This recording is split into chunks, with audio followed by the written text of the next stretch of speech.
Hello बच्चों, welcome to अध्ययनिक्स। आज हम आपके लिए जो वीडियो लेके आए हैं वो है एनसीईआरटी के सॉल्यूशंस।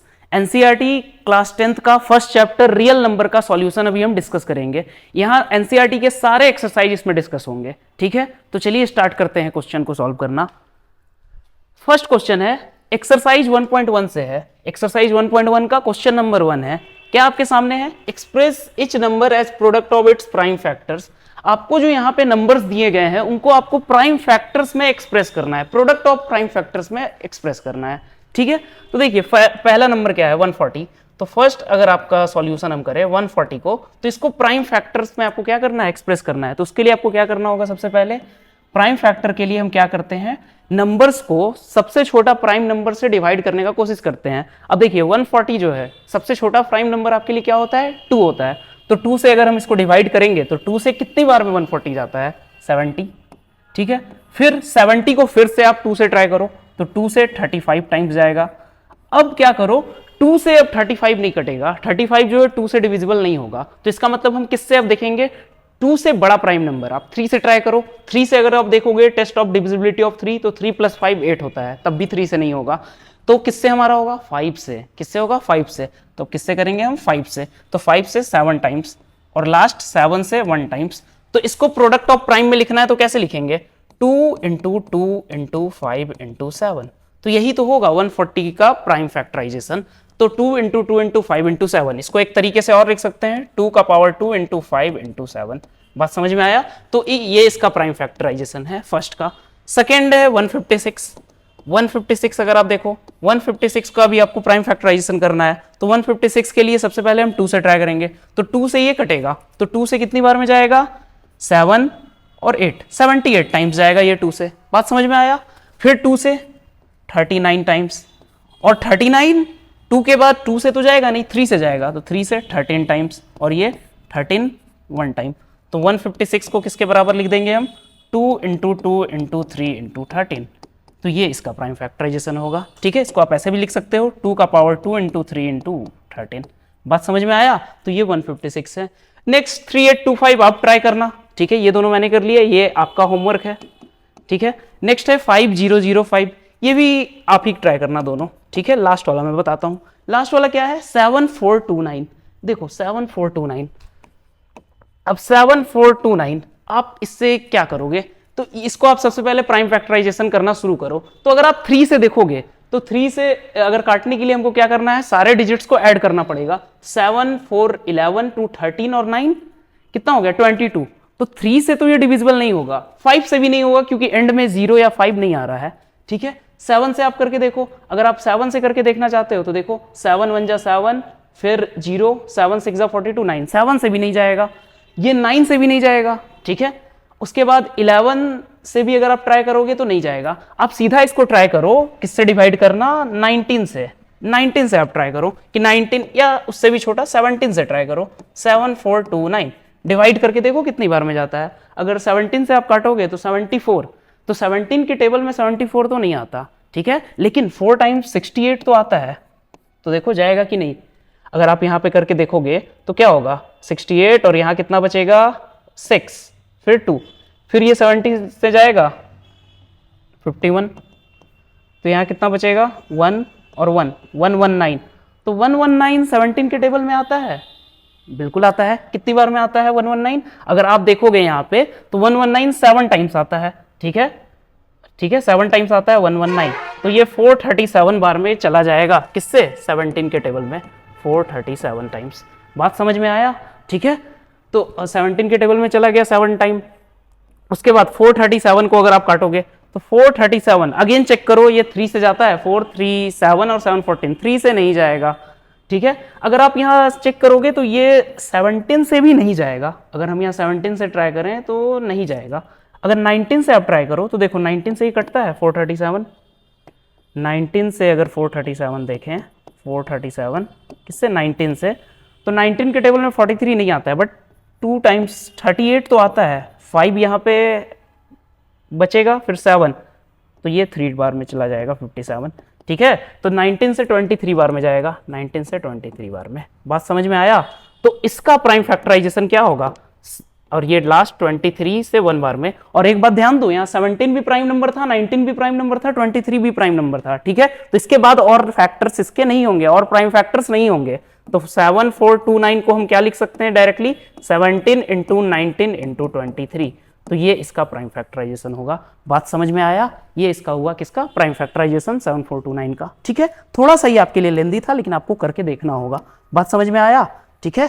तो ये इसका प्राइम फैक्टराइजेशन हो गया। नेक्स्ट, ठीक है। बाकी ये दो जो होमवर्क है वो आप खुद से ट्राई करना, ठीक है। 3, 5 आप करके देखना कौन सा प्राइम नंबर से आपका शुरू होगा, ठीक है। बाकी ये तीनों हमने करा दिया। उसके बाद नेक्स्ट क्वेश्चन है, find the LCM and HCF of the following pairs and verify that LCM into HCF is equal to product of two numbers. देखो ये बहुत अच्छा एक कॉन्सेप्ट दिया हुआ है यहाँ पे। क्या है कॉन्सेप्ट, कि एलसीएम और एचसीएफ दो नंबर्स का अगर आप देख रहे हो तो उनका जो प्रोडक्ट होगा वो दोनों नंबर के प्रोडक्ट के बराबर होता है, ठीक है। बाकी ये कॉन्सेप्ट हम लोग पढ़ते हैं। तो पहला क्या है, 26 और 91 है। तो 26 का पहले आपको प्राइम फैक्टराइजेशन करना है और दूसरा 91 का करना है। तो 26 का क्या होगा, 2 इंटू 13, और 91 का 7 से 13 टाइम्स। तो 26 बराबर आप क्या लिखोगे, 2 इंटू 13, और 91 बराबर क्या लिखोगे, 7 इंटू 13, ठीक है। तो आपको एलसीएम और एचसीएफ देखना है ना।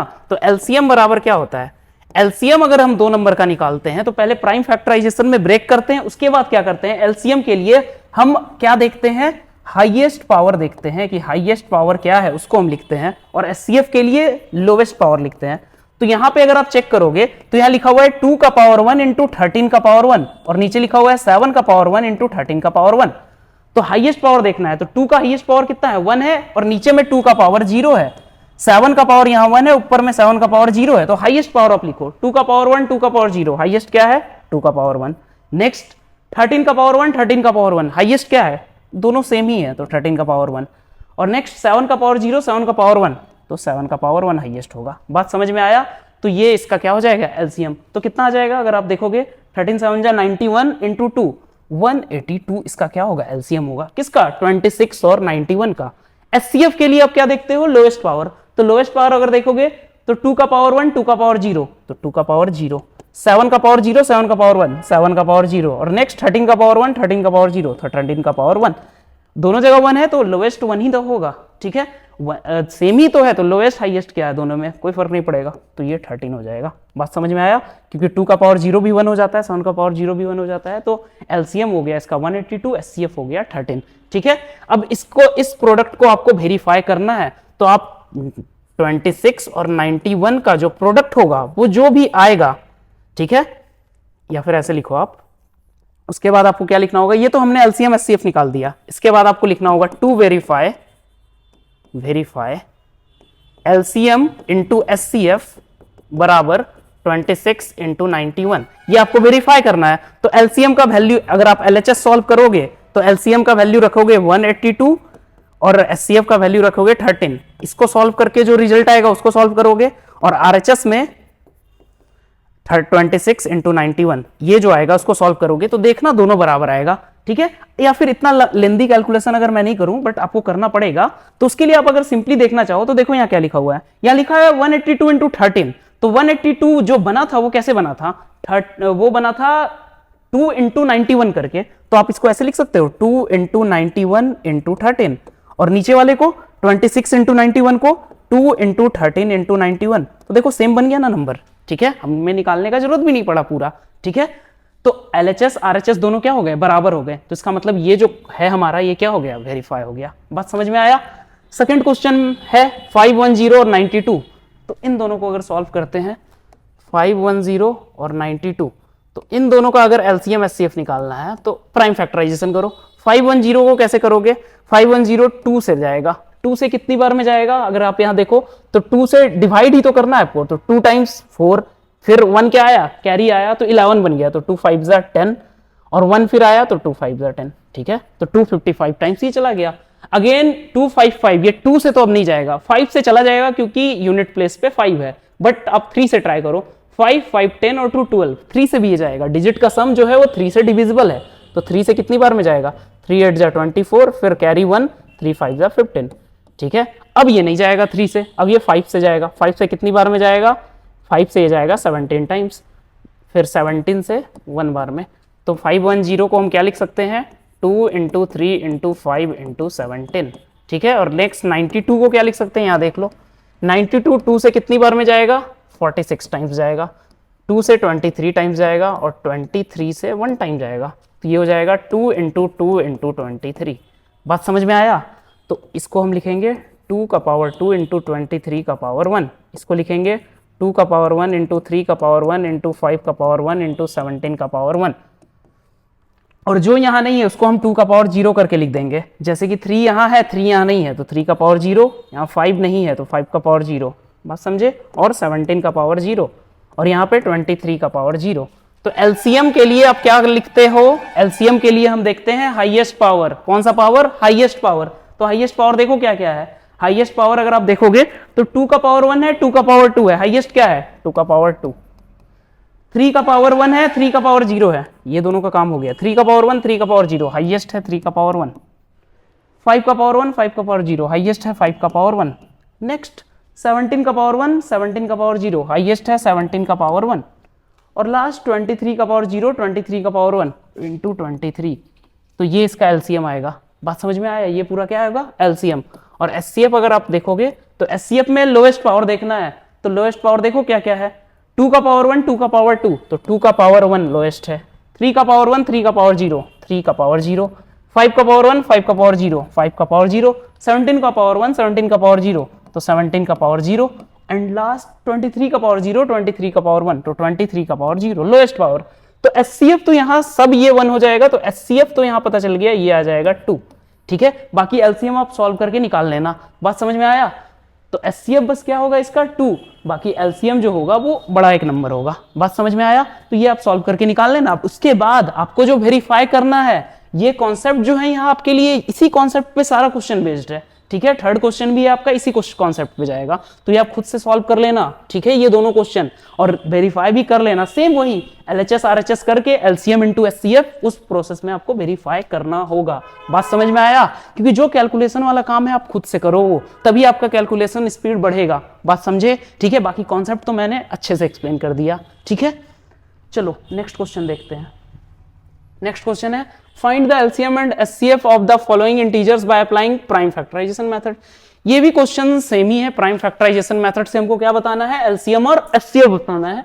तो लेकिन आपको यहाँ नंबर जो दिया है वो 3 दे दिया है, 3 नंबर दिया है। तो फर्स्ट क्वेश्चन देखते हैं। फर्स्ट क्वेश्चन है 12, तो 12 का प्राइम फैक्टराइजेशन करो, 15 का करो और 21 का करो। करो प्राइम फैक्टराइजेशन क्या होता है, 12 का 2 से 6 बार में, 2 से 3 बार में, 3 से 1 बार में, 3 से 5 बार में, 5 से 1 बार में, 3 से 7 बार में, 7 से 1 बार में, ठीक है। ऐसा ही होगा, सबसे स्मॉलेस्ट प्राइम नंबर लेके करेंगे। तो 12 बराबर हम क्या लिखेंगे, 2 इंटू 2 इंटू 3, या फिर 2 स्क्वायर इंटू 3। 15 बराबर क्या लिखेंगे, 3 इंटू 5, और 21 बराबर क्या लिखेंगे, 3 इंटू 7, ठीक है। अब देखो यहाँ 2 है, यहाँ 2 नहीं है, यहाँ भी 2 नहीं है, यहाँ 5 है, यहाँ 5 नहीं है, ठीक है। तो सब जगह वो कर दो। तो 3 का पावर 1 यहाँ पे हो गया, 5 का पावर 0 हो गया, 7 का पावर 0 हो गया। यहाँ पे 2 का पावर 0, 3 का पावर 1, 5 का पावर 1, 7 का पावर 0। यहाँ पे 2 का पावर 0, 3 का पावर 1, 5 का पावर 0, 7 का पावर 1। अब एलसीएम लिखने के लिए हम क्या करेंगे, हाईएस्ट पावर लेंगे। हाईएस्ट पावर क्या है, 2 पे चेक करो, 0 0 2, तो 2 का पावर 2 यही हाईएस्ट पावर होगा। 3 पे चेक करो, 1 1 1, तो 3 का पावर 1, क्योंकि 3 3 में आ रहा है। 5 का पावर 0 1 0, 5 का पावर 1, 7 का पावर 0 0 1, यानी 7 का पावर 1। तो ये इसका क्या हो जाएगा, एलसीएम हो जाएगा, कैलकुलेट कर लेना। एचसीएफ क्या आएगा, एचसीएफ लोएस्ट पावर देखना है। लोएस्ट पावर अब देखो 0 0 2, तो इसका मतलब 2 का पावर 0। नेक्स्ट 1 1 1, 3 का पावर, तो 3 का पावर 1। 5 का पावर 0 1 0, तो 5 का पावर 0। एंड लास्ट 7 का पावर 0 0 1, यानी कि 7 का पावर 0। बात समझ में आया? तो ये हो गया एचसीएफ, हो गया एलसीएम। अब पावर 0 तो आपको पता है 1 हो जाता है, तो एलसीएम जो होगा वो क्या आएगा, अगर कैलकुलेट करके बता दूं तो 7 5 35, और यहाँ पे 4, तो 35 140, 420, ये इसका एलसीएम हो जाएगा। और अगर आप एचसीएफ देखो तो एचसीएफ होगा 3। बात समझ में आया? एचसीएफ होता है हाईएस्ट कॉमन फैक्टर, एलसीएम होता है लिस्ट कॉमन मल्टीपल, ठीक है। तो मल्टीपल जो होता है वो नंबर से बड़ा ही आता है और जो फैक्टर जो होता है वो नंबर से छोटा होता है। तो ये आपका क्या है, एचसीएफ है, ये एलसीएम है। बात समझे। सेम आप 17, 23 और 29 के लिए करोगे तो देखो ये सेम क्वेश्चन नहीं है जो हमने पहले किया था एलसी प्राइम फैक्टराइजेशन में, देखा था जो हमने थर्ड क्वेश्चन 7, 4, 2, 9। तो 17, 19 और 23 ही तो है, यहां पे भी देखो वही है 17, अच्छा ये 29, 23, ठीक है कोई बात नहीं। बट यहां अगर आप देखोगे तो एक 17 है, एक 23, एक 29 है, तीनों प्राइम नंबर है, तो तीनों का जो प्रोडक्ट होगा एलसीएम होगा। अगर आप इसका एलसीएम देखोगे तो एलसीएम का जो रिजल्ट आएगा वो आएगा 17 इंटू 23 इंटू 29, क्योंकि कोई कॉमन फैक्टर होगा नहीं, और एचसीएफ जो हो जाएगा वो 1 हो जाएगा, क्योंकि तीनों डिफरेंट प्राइम नंबर है और डिफरेंट प्राइम नंबर का कोई आपको कॉमन फैक्टर दिखेगा ही नहीं। बात समझ में आया, ठीक है। तो सेकंड का एलसीएम हो जाएगा तीनों का प्रोडक्ट और एचसीएफ हो जाएगा 1। बात समझ में आया, ठीक है। उसके बाद नेक्स्ट क्वेश्चन है 8, 9, 25। तो इसको भी आप सॉल्व करके देखना खुद से, होमवर्क है, बहुत इजी कॉन्सेप्ट है, आप खुद से ये सब सॉल्व कर सकते हो। बात समझ में आया, ठीक है। नेक्स्ट है given that HCF is equal to 306657 and find LCM. देखो जो हमने पहले कॉन्सेप्ट पढ़ा था, एलसीएम इंटू एचसीएफ बराबर होता है product of numbers, product of numbers, product of two numbers, ठीक है। दो नंबर का अगर आपको एलसीएम और एचसीएफ का प्रोडक्ट पता है तो आप क्या कर सकते हो, एलसीएम एचसीएफ को निकाल सकते हो। तो इसमें रख दो, एलसीएम आपसे पूछा है तो एलसीएम हमको निकालना है, एचसीएफ जो है वो दे रखा है 9 और प्रोडक्ट हो जाएगा 306 इंटू 657, ठीक है। तो एलसीएम बराबर क्या हो जाएगा 306 इंटू 657 बाय 9। अब अगर आप इसको अगर सॉल्व करोगे तो एलसीएम आ जाएगा। देखो काट के देखो, 9 से ये कटेगा, हाँ 9 से कटेगा, तो 9 से कितनी बार में जाएगा 1, और यहाँ 9 से 7 टाइम 63, 2, 3, 306 इंटू 73। अब ये प्रोडक्ट आप कर लेना, वही आपका एलसीएम आ जाएगा। बात समझ में आया। तो ये इसका एलसीएम है जिसको हमने किया उस कॉन्सेप्ट से जो हमने पहले अभी देखा था, ठीक है। Next question, check whether 6 to the power n can end with the digit 0 for any natural number n। देखो ये क्वेश्चन बढ़िया है। इस क्वेश्चन में आपसे क्या बोल रहा है कि जो 6 का पावर n है उसको आपको बताना है कि वो डिजिट 0 से एंड हो रहा है कि नहीं हो रहा है किसी नेचुरल नंबर n के लिए। तो देखो यहां पे क्या दिया हुआ है 6 का पावर n, 6 का पावर n है ना। अब आप 6 का पावर n के बारे में जानते हो, 6 का पावर n जो होता है उसका अगर हम प्राइम फैक्टराइजेशन करें तो उससे आपको देख के बताना होगा कि उसके लास्ट में डिजिट 0 आता है कि नहीं। तो 0 किसके डिजिट में आता है, 0 किस नंबर के आखिरी डिजिट में आता है या फिर एंड होता है, कौन कौन सा नंबर एंड 0 से होता है। वैसे नंबर ही एंड 0 से होते हैं जिसके एंड, जैसे कि 100 या फिर 120, 150, 170, ये सब नंबर क्या होते हैं जिसके लास्ट में क्या आते हैं 0 आते हैं। तो अगर यहां 0 आ रहा है तो इसका मतलब कोई भी डिजिट अगर एंड हो रहा है तो उसका 2 फैक्टर कंपलसरी होगा, 2 प्राइम फैक्टर उसका कंपलसरी होगा, एक 2 और दूसरा 5, क्योंकि 2 और 5 मिलके ही क्या बनाएगा 10 बनाएगा। तो जो नंबर 0 से एंड होते हैं, यहां आपको लिखना होगा numbers that and with 0 is divisible by 10।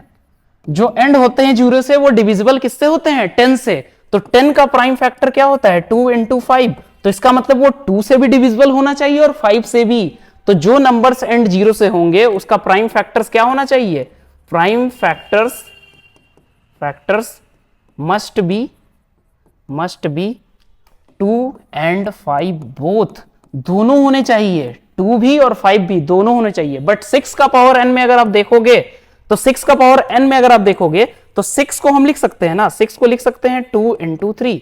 तो 6 का प्राइम फैक्टर क्या है 2 है और 3 है, 6 का प्राइम फैक्टर क्या है 2 और 3 है। और अगर हम 6 का पावर 0 करें, नेचुरल नंबर बोला है ना, तो 6 का पावर 1 करें तो ये 6 आएगा, 6 का पावर 2 करें तो ये भी 6 इंटू 6 आएगा, 6 का पावर 3 करेंगे तो 6 इंटू 6 इंटू 6 आएगा। तो सब में आपको 2 और 3 ही तो प्राइम फैक्टर मिलेंगे।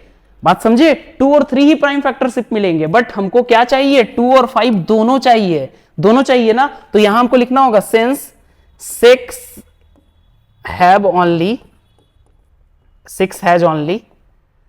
Has only 2 prime factors 2 prime factors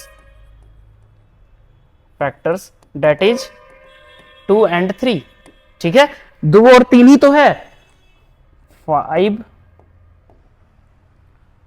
so 6 cannot be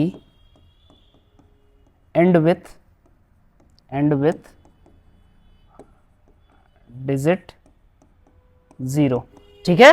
तो 6 के पास 2 ही फैक्टर है, 2 और 3, तो 6 का पावर n यहां लिख देते हैं, ठीक है, क्या लिख देते हैं, 6 to the power n can not be and with 0, ठीक है। तो 6 का पावर n कभी भी 0 से एंड नहीं होगा, बात समझ में आया, क्योंकि 6 में सिर्फ कौन से फैक्टर्स हैं, 2 और 3 है, तो कभी नहीं होगा, ठीक है, क्योंकि आप जो भी करो यहां 2 और 3 आएगा, 2 का पावर 2, 3 का पावर 2, 2 का पावर 3, 3 का पावर 3, ऐसे ही आएगा ना, तो कभी आपका एंड नहीं होगा 0 से, क्योंकि 5 आ ही नहीं रहा है, और 5 जो है एक प्राइम फैक्टर है, प्राइम जो है 5 जो है प्राइम नंबर है, 5 कभी भी 2 नंबर से मिलके भी नहीं बनता है, तो इसका मतलब 5 तो होना चाहिए था 6 में ही आपको, बट 6 के प्राइम फैक्टराइजेशन में 5 नहीं आता है, तो इसका मतलब कभी भी 6 का पावर n जो होगा वो एंड नहीं होगा 0 से, बात समझ में आया, ठीक है, बात समझ गया ना। तो 6 has only 2 prime factors, that is 2 and 3, so 6 to the power n cannot be end with digit 0, बात समझ में आया। Next question, explain why this and this are composite number. देखो दो तरह के नंबर होते हैं, एक होते हैं प्राइम, दूसरे होता है कंपोजिट। प्राइम नंबर वैसे नंबर होते हैं जिसके सिर्फ दो ही फैक्टर होते हैं, एक 1 और दूसरा वो खुद, ठीक है, जैसे कि आपका 3 है, तो 3 को बस हम 1 into 3 लिख सकते हैं, तो दो ही प्राइम फैक्टर आ रहा है, दो ही फैक्टर आ रहा है ना, एक 1 और एक 3, ठीक है, प्राइम नंबर है, तो इसका मतलब 1 प्राइम नंबर नहीं कहलाता, प्राइम नंबर शुरू होता है 2 से, और 2 को भी हम लिख सकते हैं 1 into 2 सिर्फ, ठीक है, उसके अलावा कोई और इसका फैक्टर नहीं होता, तो जितना प्राइम नंबर है उसका फैक्टर सिर्फ 2 होता है, एक 1 और दूसरा वो खुद यानी इटसेल्फ, ठीक है। तो हमको ये बताना है कि ये कंपोजिट नंबर है, और कंपोजिट नंबर उसका उल्टा होता है जिसका 2 से अधिक फैक्टर होता है, प्राइम नंबर का उल्टा क्या हो जाता है, कंपोजिट नंबर। तो कंपोजिट नंबर अगर आप देखोगे 7 into 11 into 13 plus 13, ये दिया हुआ है 7 into 11 into 13 plus 13, तो आपको इसको बताना है कि ये क्यों कंपोजिट नंबर है। तो पहला नंबर अगर मान लो ये है, फर्स्ट नंबर अगर आप x से रिप्रेजेंट करो, x बराबर अगर ये है, तो यहां पे अगर आप देखो तो एक काम करो 13 आप कॉमन लो सबसे पहले, तो अंदर क्या बचेगा 7 into 11 plus 1, ठीक है, तो 13 और यहां जाएगा 77 plus 11, ठीक है, उसके बाद ठीक है, आप सॉरी प्लस 11 नहीं, यहाँ पे +1 हो जाएगा, +1 हो जाएगा, ठीक है, +1 हो जाएगा, तो यहाँ क्या बन जाएगा 13 into 78, ठीक है, तो इसको लिख सकते हैं 13 into 3 into 2, तो ये बन जाएगा 2 into 3 into 13 स्क्वायर। तो ये देखो आपका जो ये x नंबर है, पहला जो नंबर था वो किस फॉर्म में आ गया, 2 into 3 into 13 स्क्वायर। तो क्या ये प्राइम नंबर आपको दिख रहा है, प्राइम नंबर में बस आपको क्या मिलेगा 1 मिलेगा और वो खुद नंबर मिलेगा, बट तो ऐसा तो नहीं है कि ये कोई दो प्राइम, सिर्फ 1 और दूसरा उसके साथ कोई प्राइम नंबर है, यहाँ पे आपको एक प्राइम नंबर 2 मिल रहा है, एक 3 मिल रहा है और 2 बार 13 मिल रहा है, तो इसका मतलब प्राइम फैक्टर्स इसके कई है ना, एक तो नहीं है प्राइम फैक्टर, वो खुद नंबर ही तो नहीं है, उससे ज्यादा है, 2 भी है, 3 भी है, 13 भी है, मतलब ये तीनों से डिविजिबल हो रहा है, तो ये कभी भी प्राइम नंबर तो हो नहीं सकता। तो बात समझ में आया। तो यहां हम क्या लिखेंगे, here x has more than, या फिर ऐसे लिखो ना, more than 2 factors,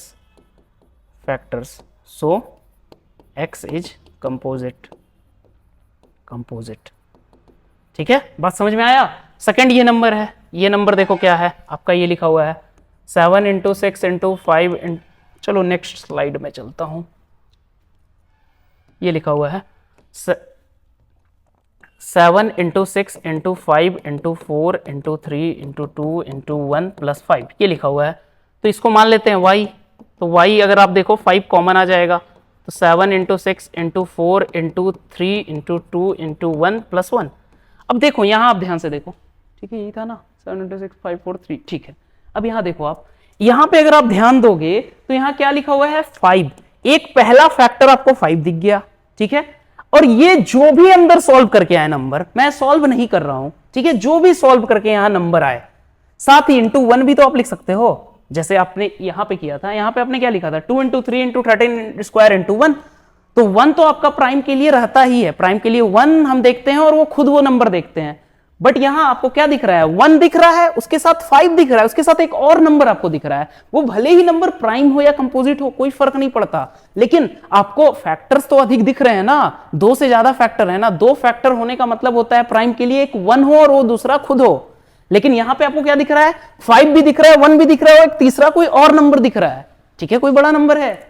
ठीक है, तो तीसरा कोई अगर और नंबर है, आप चाहो तो करके देख सकते हो कितना आ जाएगा। 2 3 जा 6 4 जा 24, 24 5 जा हो जाएगा 24, 6 जा हो जाएगा 144, 144 इंटू 7 प्लस 1, ऐसे कोई नंबर आएगा, तो वो कोई और नंबर है। तो यहां y के लिए भी सेम कहानी होगा, since y has more than 2 factors, more than 2 factors, 2 factors, so y is composite. y क्या होगा, कंपोजिट होगा। बात समझ में आया? तो दोनों नंबर क्यों कंपोजिट हैं, समझ में आ गया, क्योंकि इनके मोर देन 2 फैक्टर्स हैं। बात समझे? तो दोनों में यही बात होगा। नेक्स्ट क्वेश्चन, नेक्स्ट क्वेश्चन अब देखो वर्ड प्रॉब्लम से है। There is a circular path around a sports field, Sonia takes 18 minutes to drive 1 round and Ravi takes 12 minutes. If both starts at the same time, when will they meet again at the starting point. देखो इस question में क्या बोला है, बोला है कि एक सर्कुलर पाथ है। देखो ये सर्कुलर पाथ है, यहां पे 2 लोग हैं, एक का नाम है सोनिया, दूसरा का नाम है रवि। सोनिया को पूरा राउंड कंप्लीट करने में 18 मिनट्स लगते हैं, और जो रवि है उसको पूरा राउंड कंप्लीट करने में 12 मिनट्स लगते हैं। तो आपको बताना है कि उन लोग दोबारा से स्टार्टिंग पॉइंट पे कब मिलेंगे। तो अगर इस क्वेश्चन में आप ध्यान देखो, तो सोनिया जब स्टार्ट करेगी और रवि जब, दोनों साथ में स्टार्ट कर रहे हैं पॉइंट ए से, मान लो यहां पॉइंट ए है, पॉइंट ए से एक साथ स्टार्ट कर रहे हैं, तो सोनिया का जब राउंड होगा 18 मिनट में, तो रवि ऑलरेडी अपना पूरा राउंड कंप्लीट कर लिया होगा, क्योंकि सोनिया जो है 18 मिनट में ए पॉइंट पे आएगी घूम के, बट जो रवि है वो क्या हुआ होगा, वो 12 मिनट में ही ए में आ गया होगा। इसका मतलब वो कुछ आगे निकल गया होगा, मतलब वो 1.5 राउंड कंप्लीट कर लिया होगा, मतलब 1.5 राउंड रवि ने कंप्लीट कर लिया होगा, क्योंकि रवि यहां होगा फिर। तो इसका मतलब वो एक राउंड के बाद तो नहीं मिलेंगे, तो वैसे ही कितने राउंड के बाद ये मिलेंगे ये पूछ रहा है। तो उसके लिए हमको क्या करना होगा, 2 यहां नंबर्स आ गए, एक हो गया 18, एक हो गया 12। तो 18 और 12 के लिए हमको एक ऐसा छोटा नंबर देखना होगा जो दोनों के टेबल में आए या दोनों से कटता हो। तो उसके लिए हम क्या करते हैं, एलसीएम निकालते हैं। क्या निकालते हैं, एलसीएम। तो यहां पे अगर हम क्या देखेंगे, एलसीएम निकालेंगे, किसका, एलसीएम ऑफ 12 एंड 18। तो एलसीएम अगर हमको इसका निकालना है, तो अगर आप प्राइम फैक्टराइजेशन करो, 12 का प्राइम फैक्टराइजेशन होता है 2 6 2 3, और 18 का होता है 2 9 3 3। तो हम बोल सकते हैं ना, क्या लिख सकते हैं हम यहाँ पे, 12 बराबर लिखा जा सकता है 2 स्क्वायर इंटू 3, और 18 बराबर लिखा जा सकता है 2 इंटू 3 स्क्वायर। तो दोनों का एलसीएम क्या आएगा, एलसीएम अगर आप देखोगे तो क्या आएगा, 2 का पावर 2 इंटू 3 का पावर 2, यानी कि 4 9 जा 36, 36 क्या आ जाएगा, एलसीएम आ जाएगा। तो इस क्वेश्चन में आपको इतना शॉर्ट में आंसर नहीं करना है, आपको सबसे पहले क्या लिखना है, time taken to complete 1 round of the circular path by Sonia बराबर 18 मिनट्स। ठीक है, दूसरा आपको क्या, जैसे यहां लिखना है प्रॉपरली आपको, टाइम टेकन बाय सोनिया, ये कितना होगा 18 मिनट्स। उसके बाद टाइम टेकन बाय रवि, ये कितना हो जाएगा 12 मिनट। ठीक है, तो उसके बाद आप लिखोगे they will meet at starting point again, या फिर रुक जाओ फिर से बोलता हूं, यहां पे आप लिखोगे they will meet again at starting point after LCM, after the time बराबर आप क्या लिखोगे, एलसीएम ऑफ 12 एंड 18। बात समझ में आया? तो 36 मिनट्स के बाद ये दोनों क्या करेंगे, दोबारा से उस पॉइंट पे मिलेंगे। तो ऐसे आपको प्रॉपरली लिखना है एग्जाम में। बात समझ में आया? शॉर्ट में नहीं करना है कोई चीज। तो 36 मिनट के बाद वो क्या कहां मिलेंगे, स्टार्टिंग पॉइंट पे। बात समझे? ठीक है, तो इसका आंसर क्या हो गया, 36 मिनट। बात समझ में आया? Next question. हाँ, अब देखो, अब कुछ क्वेश्चन आया है इर्रेशनलिटी का। तो सबसे पहला क्वेश्चन है, prove that root 5 is irrational. तो देखो इस क्वेश्चन में हम कैसे बात करते हैं, तो अगर आपको √3, √5, √7, √2 को इरेशनल प्रूफ करना है तो आपको सबसे पहले क्या काम करना होगा, हम यहां पे सबसे पहले काम करते हैं, लेट √5 इज आर रैशनल। सबसे पहले हम √5 को क्या करते हैं, रैशनल मानते हैं। तो अगर कोई नंबर रैशनल होता है तो वो किसके फॉर्म में होता है, वो p/q के फॉर्म में होता है। किस फॉर्म में होता है, p/q के फॉर्म में। तो हम √5 को लिख सकते हैं p/q, जहां पे p and q are integers. p और q क्या है, इंटीजर्स है, और p एंड q क्या है, कोप्राइम्स है। ये दोनों चीज हमको मान के चलना होता है, ठीक है। p और q क्या होते हैं, इंटीजर होते हैं और कोप्राइम होते हैं। बात समझ में आया। कोप्राइम मतलब अगर हम p/q के फॉर्म में लिखें तो कट कुटना नहीं चाहिए, मतलब इसमें कुछ ऐसा कोई इंटीजर नहीं होना चाहिए जो दोनों नंबर को काट दे। कोप्राइम का मतलब होता है जिसका एचसीएफ 1 होता है, मतलब कोई ऐसा कॉमन फैक्टर उसका नहीं होता है 1 के अलावा। बात समझ में आया। तो √5 बराबर हमने क्या लिखा, p/q। अब इसके बाद आपको क्या करना है, squaring both sides. Squaring both sides, ये स्टेप्स आप देखो, ऐसा स्टेप्स आपको लिखना होगा एग्जाम में। तो अगर हम स्क्वायरिंग बोथ साइड करें तो इधर हो जाएगा √5 का स्क्वायर और इधर हो जाएगा p²/q²। इसको और अच्छे से लिखने के लिए हम लिख सकते हैं 5 बराबर p²/q²। थोड़ा सा इसको और सिंप्लीफाई करो तो हम ये बोल सकते हैं p², तो यहां हम लिख सकते हैं 5, या फिर ऐसे लिख दो q² बराबर p²/5, ये लिखा जा सकता है। बात समझ में आया। अब इस लाइन से आपको क्या पता चल रहा है, q² बराबर p²/5। p एंड q हमने क्या माना था, इंटीजर माना था। तो एक बात बताओ, q इंटीजर है, p भी इंटीजर है, तो उसका स्क्वायर भी इंटीजर ही होगा। तो अगर p² इंटीजर है और वो किसी नंबर 5 से डिवाइड किया जा रहा है, और आपको इंटीजर तभी मिलेगा जब 5 कंप्लीटली p² को डिवाइड दे रहा होगा, तभी तो आपको इंटीजर मिलेगा। जैसे LHS में आपको इंटीजर दिख रहा है, RHS में दिख रहा है कि इंटीजर कोई दूसरे 5 से डिवाइड हो रहा है, दूसरे इंटीजर 5 से डिवाइड हो रहा है, तो कंप्लीटली डिवाइड होगा तभी तो इंटीजर मिलेगा। तो यहां से हम एक कंक्लूजन निकाल सकते हैं। यहां से कंक्लूजन क्या होगा, यहां पे कंक्लूजन क्या मिला कि हियर 5 डिवाइड्स q²। तो अगर 5 q² को डिवाइड देगा तो इसका मतलब 5 ऑल्सो डिवाइड्स q। ऐसा हम लोग पढ़ते हैं रियल नंबर चैप्टर में कि अगर कोई पॉजिटिव नंबर से किसी स्क्वायर को हम डिवाइड कर रहे हैं तो वो उस नंबर को भी डिवाइड देगा जिसका स्क्वायर है। जैसे यहाँ q का स्क्वायर है तो q को भी डिवाइड देगा। बात समझ में आया। तो 5 किसको डिवाइड करेगा, q को। बात समझे। तो ये ऐसा होता है, ठीक है। तो अगर 5 q को डिवाइड दे रहा है तो हम ये बोल सकते हैं ना, q बराबर जो हो जाएगा वो 5c हो जाएगा। 5c का मतलब c is an any integer. c क्या है यहाँ पे, कोई भी एक इंटीजर है, मतलब उसका मल्टीपल हो जाएगा, q मल्टीपल हो जाएगा क्योंकि q को 5 डिवाइड दे रहा है, ठीक है।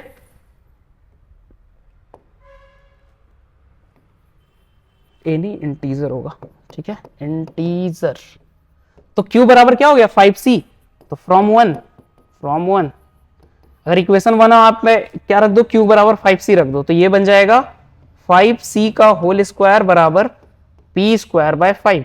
इसको अगर थोड़ा सा आप सॉल्व करोगे तो यहां देखो ये हो जाएगा 1 मिनट। अच्छा ओके, मैंने यहाँ क्यों लिख दिया ना, क्यों नहीं होगा, यहाँ पे p होगा क्योंकि p² देखो 5 डिवाइड कर रहा है ना, तो यहाँ पे क्या होगा 5 डिवाइड्स p²। तो यहाँ पे हम क्या लिखेंगे, p ऑल्सो डिवाइड्स p। तो यहाँ p बराबर 5c हमको करना होगा। किसके बराबर, p बराबर क्या करना होगा, 5c। अब फ्रॉम 1 लिखेंगे, ठीक है। तो देखो फ्रॉम 1 क्या हो जाएगा, q² बराबर हो जाएगा p के जगह 5c का होल स्क्वायर बाय 5। तो यहां जो आ जाएगा, यहां देखो क्या आएगा, यहां जाएगा q² is equal to 5c²। तो हम यहां लिख सकते हैं q² बाय 5 बराबर c²। सेम ये इक्वेशन 2। तो इक्वेशन 2 से आपको क्या कंक्लूजन मिला, जैसे देखो इक्वेशन 1 से आपको कंक्लूजन मिला था कि 5 जो है p² को डिवाइड दे रहा है, तो उसी तरह इक्वेशन 2 से एक सेम कंक्लूजन मिलेगा। यहां पे क्या मिलेगा, 5 here 5 divides q², so 5 also divides q, ठीक है। तो देखो दो बातें हो गई यहां पे, पहला 5 जो है डिवाइड कर रहा था p को, और दूसरा बात 5 डिवाइड कर रहा है q को। तो ये दो बात हो गई यहां पे। और देखो दोनों बात कैसा है, इसका मतलब क्या हुआ कि 5 जो है दोनों में कॉमन है, 5 क्या है दोनों में कॉमन है, सो 5 is common factor of both P and Q। 5 क्या हो गया, दोनों का कॉमन फैक्टर हो गया P और Q का, but P and Q are coprimes, लेकिन P और Q तो को प्राइम्स था, P और Q अगर को प्राइम था तो उसका कॉमन फैक्टर 5 कैसे आ गया, तो ये कॉन्ट्राडिक्शन हो गया ना। So this contradiction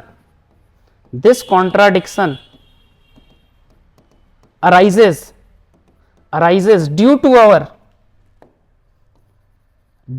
our wrong assumption। हमने जो गलत एजम्पशन माना था उसके चलते ये कॉन्ट्राडिक्शन अराइज हुआ है। बात समझ में आया, ये कॉन्ट्राडिक्शन क्यों अराइज हुआ, हमारे गलत एजम्पशन के कारण। तो इसलिए हमारा जो √5 होगा वो क्या होगा, √5 इज इर्रेशनल। √5 क्या हो जाएगा, इर्रेशनल होगा। बात समझ में आया बात आपको, √5 क्यों इरेशनल होगा, क्योंकि ये हमारा गलत एजम्पशन था, पहले से हमने गलत लेके चला था। ठीक है, तो √5 क्या होगा, हेंस √5 इज एन इरेशनल। बात समझ में आया। अब ये देखो, ये क्वेश्चन आपका सेम √2 √3 सब के लिए काम करेगा, जितने भी प्राइम फैक्टर्स के आपके रूट होंगे। ठीक है, तो ऐसे आपको सारा स्टेप लिखना है।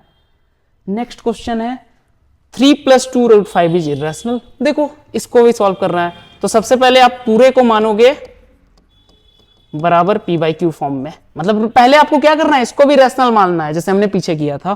ठीक है, तो अगर आप यहां पे रैशनल मानोगे तो देखो क्या आएगा, 2√5 बराबर आ जाएगा P + Q - 3। तो इसका मतलब 2√5 बराबर आ जाएगा P - 3Q/Q। तो एक लाइन और, √5 बराबर आ जाएगा P - 3Q/2Q। ठीक है, तो देखो अब ध्यान से देखो, हमने पहले क्या माना, लेट, जैसा हमने पिछला क्वेश्चन में किया था वैसे ही यहां पे किए। इस नंबर को क्या मान रही है, let 3 + 2 √5 be are rational number. ठीक है, पहले इसको रैशनल मान लिए, उसके बाद √5 बराबर क्या आ गया, P - 3Q/2Q। अब देखो अगर हम रैशनल माने थे तो इसका मतलब P एंड Q यहां पे क्या हो गए, इंटीजर्स होंगे। ठीक है, इंटीजर्स होंगे। तो एक बात बताओ, P एक इंटीजर है, माइनस हम दूसरा इंटीजर उसमें घटा रहे हैं, तो इंटीजर माइनस इंटीजर ही होता है। और नीचे 2Q है, Q भी हमने इंटीजर माना था, तो इंटीजर अपॉन इंटीजर फॉर्म हो रहा है, जीरो तो नहीं आ रहा है।